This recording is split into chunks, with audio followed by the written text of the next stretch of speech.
बुद्ध जंगलों के रास्ते से गुजर रहे थे।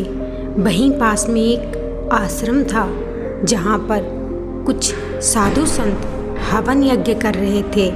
बुद्ध वहाँ जाकर खड़े हो जाते हैं। सभी सन्यासी अपने कार्य में व्यस्त थे, परंतु बुद्ध की उपस्थिति इतनी खास थी कि कुछ समय बाद सन्यासियों का ध्यान उनकी ओर अपने आप ही चला जाता है और कुछ क्षण के लिए वे सन्यासी बुद्ध को देखते ही रह जाते हैं, मानो जिस भगवान के लिए वह यज्ञ कर रहे थे वह उनके सामने खड़ा हो।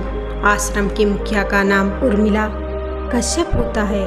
वह बुद्ध से आग्रह करता है कि वे आश्रम में प्रवेश करें। उस समय उर्मिला कश्यप की बहुत खातिरी थी। वह एक ज्ञानी सन्यासी माने जाते थे। उर्मिला के लोग उनका बहुत आदर करते थे। उर्मिला उस जगह का भी नाम था। उर्मिला कश्यप बुद्ध से बुद्ध का परिचय पूछते हैं। जैसे ही उर्मिला कश्यप और उनके संतों को बुद्ध के बारे में पता चलता है, उनका व्यवहार बदल जाता है। जब तक उन सन्यासियों को पता नहीं था कि बुद्ध कौन है, तब तक वह सभी बुद्ध के लिए आदर भाव से भरे थे। परंतु जैसे ही उन्हें बुद्ध की वास्तविकता का परिचय होता है, उनका व्यवहार बदल जाता है। आखिर ऐसा क्यों होता है? समझिए, पहले वे सभी बुद्ध की वास्तविकता की नज़रों से देखते हैं। जो उन्हें दिख रहा था वे उसे स्वीकार कर रहे थे, लेकिन जब उन्हें बुद्ध का परिचय पता चलता है, उन्होंने अपने विश्वास की नज़रों से देखना शुरू कर दिया और यहीं पर वे बुद्ध की वास्तविकता से चूक जाते हैं। विश्वास की नज़रों से देखने का अर्थ है उन लोगों ने जो अपने मन में बुद्ध के लिए विश्वास बना रखा था, अब वे उसी विश्वास से बुद्ध को देख रहे थे। उर्मिला कश्यप बुद्ध से कहता है, अच्छा तो तुम वही थे जो ईश्वर को नहीं मानते हो। बुद्ध कहते हैं, मैं ईश्वर को मानने या ना मानने में विश्वास नहीं रखता हूँ। जो तुम मानते हो वो गलत भी हो सकता है, लेकिन तुम्हारा अनुभव कभी गलत नहीं हो सकता।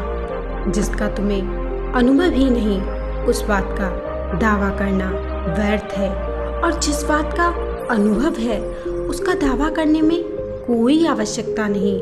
बुद्ध के शब्द बहुत ही गहरे थे।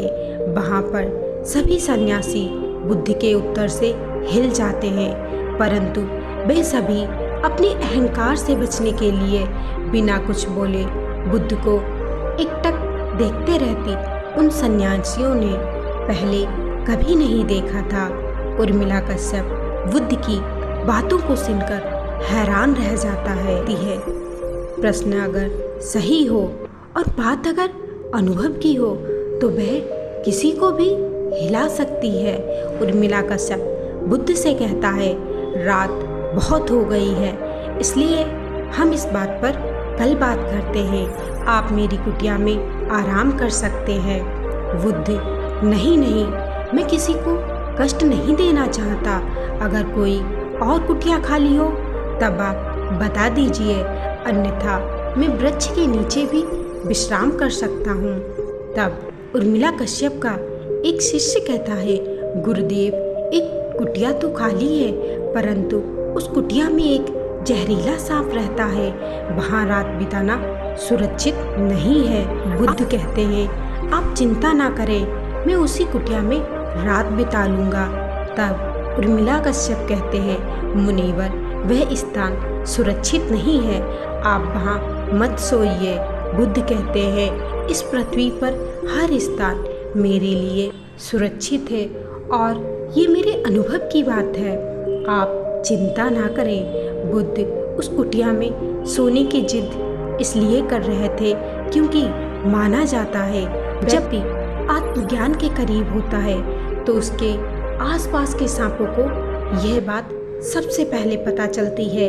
इसलिए जब सिद्धार्थ आत्मज्ञान के करीब थे तो उनके शरीर पर कई बार सांपों को रेंगते हुए देखा गया।